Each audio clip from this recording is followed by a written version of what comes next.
This is Daily Blast Live. We're talking about what you're talking about. Get real. No. This Just is stop. a sham. It's finally here. Drum roll. Welcome to DBL. Happy Wednesday, or as I like to say, Vanderpump Rules finale day. It has nothing to do with the stories we're doing today. I just felt we have it that in the get-together air. later, don't forget. The You have a get-together later. get-together? Oh, yeah. Did you see the wine on my desk? Lisa Okay, Vanderpump good. wine. I know, Look she at sent it. it. I know. Okay. It's real. Yeah. And you're not invited because you said you didn't Sorry, want you to don't be. know it. Okay. You can come up from my Al, just the back door's open when you. All right, they're back in. All right, let's get to it, guys. Former Grey's Anatomy star Katherine Heigl sat down with Ellen Pompeo and talked about her controversial departure from the show. So Katherine, if you remember, left Grey's Anatomy back in 2010 after 6 seasons. Despite winning an Emmy, she openly criticized the writing on the show and long work days. I'm playing a little violin. You can't see me. She also had a falling out with the showrunner, Shonda Rhimes. All that led to Katherine being labeled difficult in the press. Let's watch. Listen, I went and I got my soapbox and I put my soapbox down and I got on my soapbox and I had some things to say. And I felt really passionate about this stuff and I felt so strongly that I also got a megaphone out on my soapbox. But there was no part of me that imagined a bad reaction. I felt really justified in how I felt about it. I know how I feel about this, but how do you feel about the story? This is tricky because you don't want to agree that women are difficult or create that idea or perpetuate that stigma. However, in my opinion, Katherine Heigl is a little difficult. And when I say that, it's because she blamed her writers. She said the writing's not good enough. I'm taking my Emmy nomination back. That's a harsh thing to do. When you fight with Shonda Rhimes and you cause problems, that's kind of a hard thing to do. So sometimes apple is an apple, and that's what happens, and she got some backlash, and it's called a consequence. Am I wrong? She got a lot of backlash. I agree with you tenfold. You do, Do you okay. agree with the Tenfold. Apple analogy? No, that's, good. that's not The even apple. no, it wasn't good. If it quacks like a duck. That's a If better it- one. Okay. If it walks The like an apple. apple thing didn't And work. quacks You like just a said duck, it's a sometimes duck. an apple is always an apple. Okay, you're right. No, you're right. I will. So Unless it's I juice. will just kind of piggyback on your first comment regarding it being a woman. I do think. I mean, we've heard a lot of male actors being difficult on Totally. set, whether it be Christian Bale, and they got some pushback. No, you're totally not right. to the On this extent set, though, that Isaiah Washington was labeled Yes, as this- yes. Yes, but Katherine Heigl is the one that is the face of difficulty when it comes to that, and she really did get Blacklisted. Or is that not right to say? Take it away. Yeah, let's just talk. Yes, I know. I appreciate you, but yes. I'm just trying to be, No, I get appreciate you. that. I Yeah, get you. Yeah, but that was my point. Yes. Go ahead. Yes. Well, no, I mean, it's an interesting thing that you bring up, and maybe, as somebody, at her status, I mean, people forget how, at the peak of the show, how famous she was. You have to think, Sam, when you have gone out to speak about any issue that you've talked about, you have to know that there's going to be backlash. If I say the Cleveland Cavaliers, I think, are the best basketball team, you're going to get something when you say anything as benign as it may be. So she had to know that going after the queen, you're going to have some issues with that. That episode of The Wire, if you come at the king, you better not miss. Mm-hmm. If you talk about your boss, if we want to go after the head of Tegna, our boss, you can't be like, I can't believe I said that on my Instagram stories, and there was fallout from that. Yeah, it's going to happen. And I don't know, Jeff, but I wish she would have said, either I regret that I did that, or I still stand on those words. But I didn't really get that from any. She just said I was surprised that people were taken back by it. It didn't seem like she had fully processed what she had done and whether she agreed with her own words. Yeah, I think if she was... Listen, sometimes people are difficult. Right. I like this, smoke and mirrors that we put up that you're not allowed to say women aren't difficult. Right. Okay, that person, is that better? That person seems An difficult apple to is me. an apple. When you call people out that you work with and you get on your soapbox at work, you don't get on your soapbox, you collaborate. Okay, that's what you do. And she's not taking that back. You have to work as a team. My whole thing in this whole business since I started was be a team player. Yeah. Be easy to work with. You're going to get further. I'm not as talented as everyone in this business. You have to be easier to work with. I think she got too big for her britches. Is that a saying? Yeah. Does that offend anybody? No, her ego got involved. Yeah, I know. I'm just kidding. But yeah, and I think she got. That is a saying. Is it? But is it stereotypical or racist in any way? No, you're good. The britches police aren't going to come for me? No, I just called them. They're good. I will They say might this call too. you. I just got a text She from also the went after union. people They're that going after cannot you. speak for themselves. And that, I just got a comment. You're fired. The britches community. Yep. Oh, Britches, Yeah. I'll say this to just wrap this up. Britches union. I don't like Nash that, britches. I don't like that she went after people that didn't have a microphone or a Yes. platform. Yeah. Going after your producers or writers is like, as Erica Cobb would say, that's weak sauce. She did apologize, I'm hearing. Oh, that's great. Yes. Okay, so perhaps she has some hindsight now. Or Heigl site.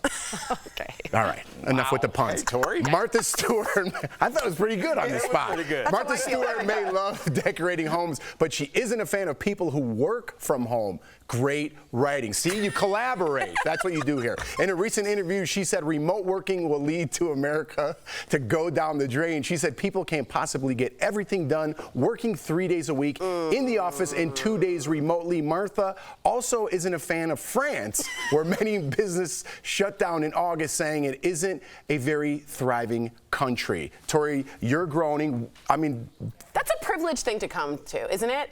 I can't believe it. If you're not at work, you can't do it. You can't do 3 hours or 4 hours. Well, some people can't do it. They can't afford to get there. It's easier for them to do it. And also, in Europe, they have shown that 4-day work weeks are actually much, much more productive. You give them an autonomy, you give them agency, and you say, you do your work. We're not going to micromanage. She's completely getting rid of all of that empirical evidence and saying what I find to be a very snooty, somewhat. She seems out of touch to me because I know a lot Sam. of women who, if their child gets sick and they don't have a partner at home, they have to stay home from work. So perhaps on those days, you can be a little bit more flexible in the workplace. And a lot of people can't afford to have a sitter or a nanny if their child gets sick. That's right. So there's just so many more layers as opposed to just like, okay, people that want a 3-4 day work week are lazy. That's not the case. Right. There's a lot of layers that I think a lot of people don't consider. What do you think? What do you guys think? do you want to? I want to try to take the other side here. Do you think people?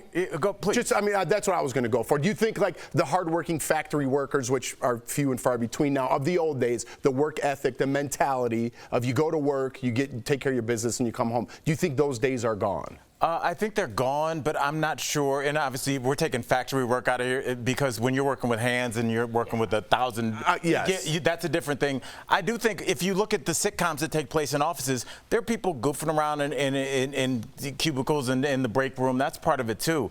I would rather, in an ideal world, have employees that are working where they feel comfortable. I don't care if you get up at 2 in the morning and that's how you work, or you work from 8 to 5. Yeah, you give them autonomy. But I don't think that's how everybody rolls. I don't get going till about 9 o'clock. So I think giving people that autonomy is a good idea. But are you lending yourself to somebody kind of slacking off a little bit? Do people work a lot better when their boss is like, yo, what's up with that? And they can see them through that glass? I think there's something to that as well. And also, let's not forget, we have an economy around work. But we have cafes. We have parking meters that need to be, fed. We have. America has a real fetish for work too. Let's be honest with you. I'm saying downtowns and anybody that gasps. Downtowns work on the people that are down there. Right. When your downtown is a ghost town, that is a problem for your city's economy. That's a great point that I did not think about. That's a great point. It's an ecosystem. When you remove everyone, there's going to be an issue. Yeah, it's apples to apples. If people aren't there feeding the meter, the city goes to hell. Let's just be honest. Those bridges. I tell my kids every morning, an apple's an apple. I was so proud. I'm like, this is going to... Hey, it's just like talking to the cake. You know what I mean? It's one of those. Speaking of the cake. You have to watch a different show to get that one. Coming up on DBL, our interview with comedian Tom Papa. He's telling us all about his new book. Plus, is a spinoff in the works for Ted Lasso? We're talking about it next. And as we go to break, you may not know her name, but you've definitely heard her voice. Singer Astrode Gilberto has passed away at the age of 83. She made the song The Girl from Ipanema a global sensation. And tan and young and lovely, the girl from Ipanema goes walking, and when she passes, he smiles, but she doesn't see. DBL, this show is amazing. There's a lot going on down here. I would have been part of the Mile High Club. Yeah. So on point. But I'm gonna have a conversation about what's happening now. I don't think there's any big Can I bombs, ask you though? something? I think there is, but I think Why do you think people aren't going to sign the contract? Brazil? I didn't don't want to think seem there's wrong, a right? big, like what they said, people the may amount not sign on. the next tone year. of that song is very. I've got I don't think they little will. droplets I think- of water. I don't think- I I'm think just sprinkling things. Sports and It's very Raquel sparse, and are I gonna be like fine. that. Because I think way. the whole It's a top- pleasant You don't think the song. whole Oh, it is. not sports, sorry, Sandoval. They're talking about Scandal. Oh, sorry. If the whole They're top- saying the whole show could be It did. Well, I will say this. That love Astrid Boston. has a voice, and there's this weird thing. Some people just have a voice that transcends culture, that transcends language. Like Amy Winehouse. Oh, there Yes, is. it's just some people just have that thing and no one understands. Hey, we're going over Are you here. guys talking about Scandal? Okay. Yeah, but we're still talking. Yeah, but it's happening today. Yeah, it's a big deal. DBL Nation cares. It's a big deal. Oh, here, Ira. What were y'all talking about? We were talking about the woman who passed away, the girl from Ipanema, and her beautiful, That's such a beautiful voice, song. her chanteuse, Such a if you beautiful will. song. Chanteuse. And it's so unique. It is. I said, little droplets of water, it's tiny, scarce, little song. Are those the words? No, but you know No, what I they're mean? not. That's absolutely No, but not the it word. sounds like Do you want to sprinkling do you want to try and do that the day she passes? Well, I Like, just what- love the sound of it. The tone is very sparse. What is It's this? unique. But you don't add You lyrics. don't even need the words because the I was saying, Eric, when you weren't listening to that conversation we were having, we literally just said that. I was like, she has such a unique voice and people just like it, and you were like, when we're done talking VPR, I'll come and make the exact same comment you just made while making Actually, it means that we're connected. We share the same belief system and opinions. I can't believe you knew VPR. We're starting a civilization together. Yes, we are. We share the same belief system. Girl from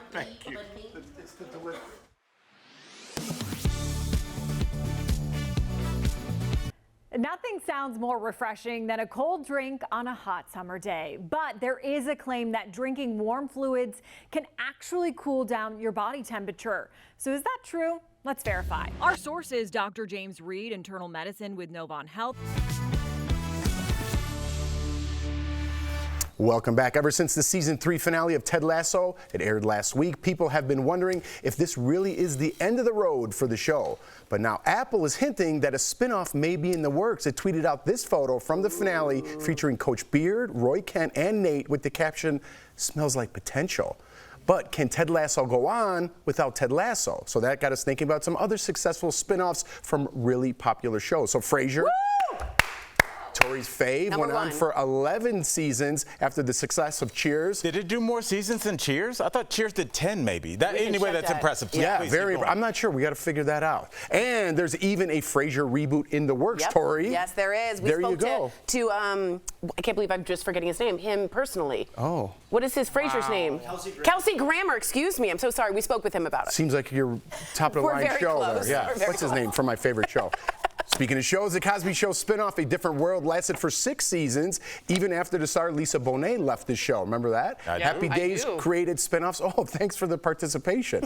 Like Mork and Mindy and Laverne and Shirley. And there were other successful spinoffs from All in the Family, like shows like The Jeffersons, Good Times, and Maude.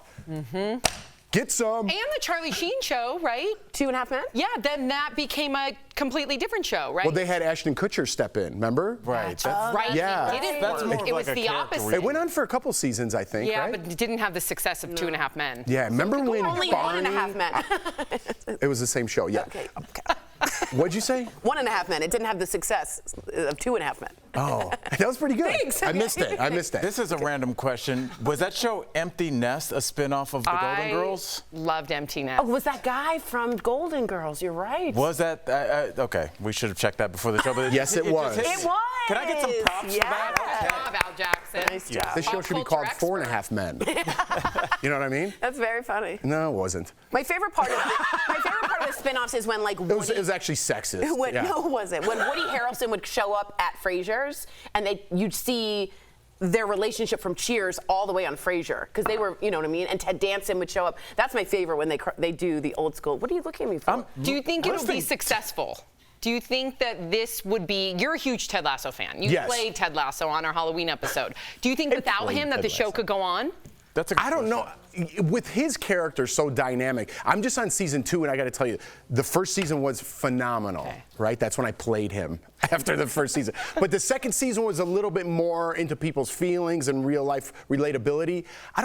I don't want to see that. I really don't. You want to escape. The world is enough of that. Totally. And I want to kind of escape from that when I'm watching his show. The third season I didn't watch yet. We're kind of on it, but it kind of drifted me away from it. I don't know if the show as a whole, if they're going to keep that theme, could succeed, let alone without Ted Lasso. That's just my When I saw opinion. we were doing this show, my first thought was like, do you guys think a Samantha spinoff of Sex and the City would work? Oh. 1,000%. Because I think she's the most interesting character by 1,000%. far and away. She I was think my most.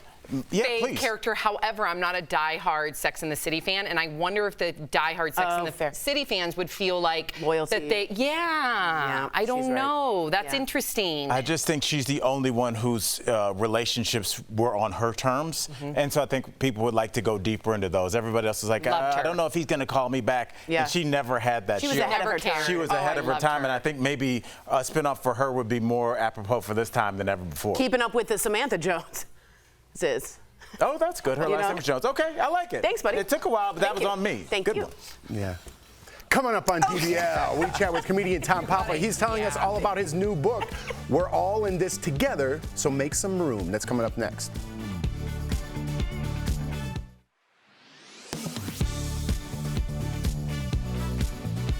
Nothing sounds more refreshing than a cold drink on a hot summer day. But there is a claim that drinking warm fluids can actually cool down your body temperature. So is that true? Let's verify. Our source is Dr. James Reed, internal medicine with Novant Health, and a study published in the National Library of Medicine. When we took this question straight to Dr. Reed, That's a trick question, Megan. Let me tell you the truth. he says it's a trick question because whether it works or not really depends on the type of climate you're in. So in a very low humid environment, you will go ahead and drink something hot, and that will receptors trigger you to sweat.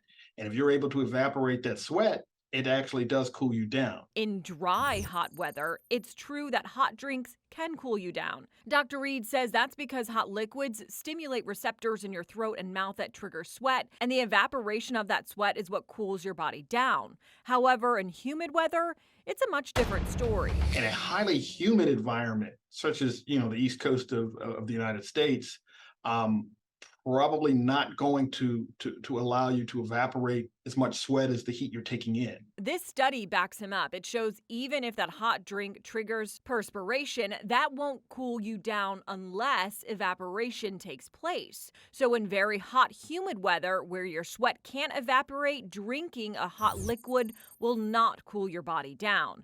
Dr. Reed says when in doubt, opt for a cold drink and get out of the heat, especially if you feel your body is overheating. With your Verified, I'm Megan Bragg.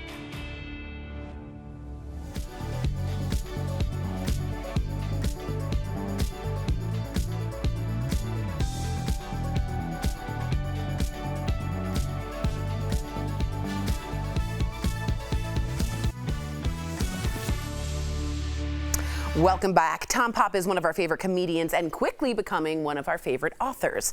Earlier we spoke with him about his new book. Take a look. Please welcome to the show, Tom Papa. So, Tom, it's always a pleasure to see you, always. So welcome back. So let's talk about your new book. It's called We're All in This Together, so make some room. What inspired this title? It really came from touring around the country at a time when everyone's saying how divisive everybody is and how we're against each other we are as Americans. And, they just keep fueling this narrative that we all hate each other and we don't get along. And that's not what I was finding on the road. People that come out to the shows, it was like the opposite. People are really craving togetherness, and we're not as separate as the narrative is being shoved down our throat. And then I just started exploring it, and I realized not only are we not against each other, we also need each other in a very profound way. And we can learn from everybody, the smartest around us and the dumbest around us. You can learn lessons from every single person who's been on this planet. And even if people do something dumb, like if I see a guy jump off of a trampoline into a ceiling fan, I thank that man because I'll never do that. I agree with you 100%. But in this book, you also talk about hiding from your family to preserve your sanity. I could relate a little bit. I'm not always have an upset stomach. I just like to be in the bathroom by myself. So how are you able to pull this off, Tom? Give me some hints peacefully. Yes. Well, the good thing, the advantage that you have is, and I have, is that you are the dad, and nobody really notices when you're missing. You literally can walk out. You could go stand in the pantry 2 feet from your family. No one's asking, where's dad? Sad but true, Tom. Sad but true. If mom is missing, there's complete chaos. Everybody's, where is she? We need her. Nothing's going to work right.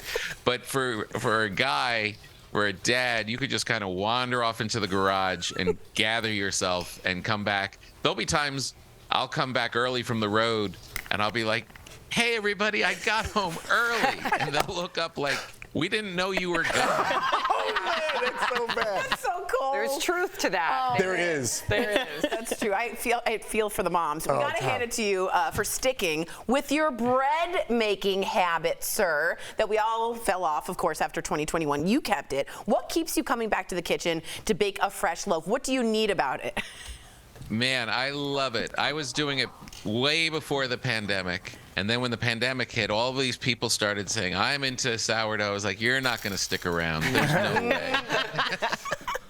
I love it. It's very meditative. I just love, when I found out that the bread that I could make was so much better for you than the bread that we had been buying in supermarkets our whole lives, that really wasn't even bread.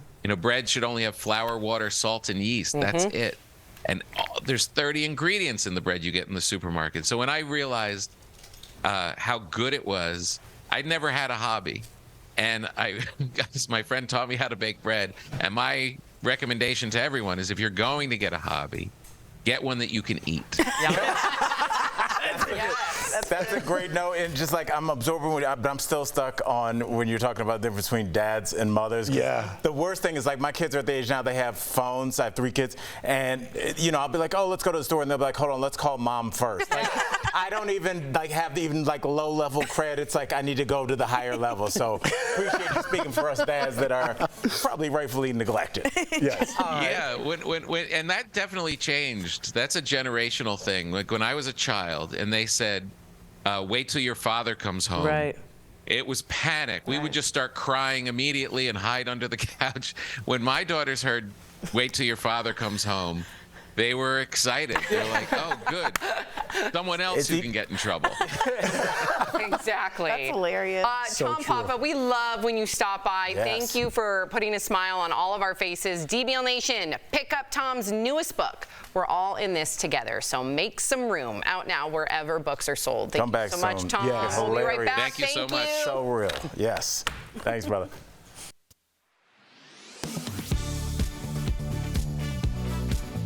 Bees are a vital part of our ecosystem, but if you encounter a swarm of them, you'll want to know how to keep from getting stung. So our question is, if you're being attacked by a swarm of bees, should you jump into a pool of water? Our source is Nathan Chapman, museum specialist at the Schill Museum, and a 2016 article from Scientific American. Okay, so before we can answer this question, it's important to first understand the 2 types of bee swarms. Nathan Chapman says if you destroy or disturb a beehive, that's when you might get an aggressive bee swarm. If you notice the bees are just trying to make a new hive, you don't have to worry about them. Aggressive swarm, get as far as possible. The other kind of swarm, like they're dividing, making new hives, remain calm and just try and stay out of the area. According to the Scientific American, if you accidentally disturb an existing hive, you need to run immediately. If you can, try to get into an enclosed shelter like a car or run until the bees stop following you. Chapman says bees will do anything to stay near their hive. If the beehive is really close to water, they're going to hang around that area for like very long time, several hours. Trying to get into water and try and swim away, it'd be better to run around the pond on the outside because you're faster. For the most part, Chapman says if you spot a swarm of bees near your home or office, they're likely just trying to build a new hive. So leaving them alone, remaining calm, because that swarm can be there for a number of hours or up to days, depending on how long it takes for them to find a new home. If you discover a swarm of bees have made a hive near where you live, Chapman suggests calling a local beekeeper to safely remove them from your property. So we can verify, no, if you are being chased by an angry swarm of bees, you should not jump in water to escape them. With your Verify, I'm Megan Bragg. First Coast News viewer Vicki Turner got this in the mail. It says your response is required by law, and it says it's the American Community Survey. She was worried that this might be a scam, so she reached out to us. Let's verify. Vicki Turner wrote to me, asking in part, I just figured I couldn't be the only person to receive such a request. There's a website to go to, but if it is a scam, could I receive a virus by going to that website? I'm elderly and try to be very careful about being scammed. My daughter says just ignore it. It is the bold letters that say my response is required by law that worries me. I can verify that this is real. My sources today are the U.S. Census Bureau and Mike Binder, political science professor at the University of North Florida. So the American Community Survey is a 100% legitimate thing, but it's useful not only for survey researchers, but for government allocations. The American Community Survey is sent out every year instead of every 10 like the census. Binder says his group at the Public Opinion Research Lab use this data every day. It's really, really important. Obviously, the census gets all the attention every 10 years, but in a lot of ways, this provides more information and is used more because it's updated annually. As for the legal obligations, you do have to respond or you could be fined $100, according to Binder. Now, if you want to verify that this is actually an authentic one in the mail, you can take another step and call the census. We have their number at firstcoastnews.com.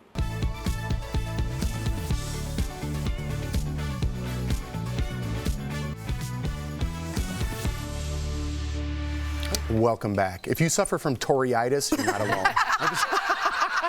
If you suffer from joint pain but have to sit at a desk for hours every day, try these tips for better posture and less pain. It's time for some joint and muscle support, brought to you by Omega XL. First, find a chair that supports your lower and mid back. If the lumbar support is inadequate, use a rolled towel. Next, adjust the height of your chair so your feet are flat on the floor, or use a footrest. Your hips should be slightly higher than your knees. Lastly, hold your shoulders in the same position when sitting as you would when you're standing, and make sure your arm rests aren't causing you too much pain on your shoulders. Omega XL has improved the lives of millions of consumers. Supported by 30 years of clinical research, Omega XL's powerful and proven benefits have transformed the lives of athletes, celebrities, and dedicated daily users. Call 800-813-6801 or visit OmegaXL.com for more information. Do you guys know how to have perfect posture? Raise your shoulders up, and then drop. That's it. And no, there's more. You pull in the abs and you pull in the hips. Can't believe it's only a half-hour show. We'll see you tomorrow. Pull in the hip. You do. You don't. Yeah, you're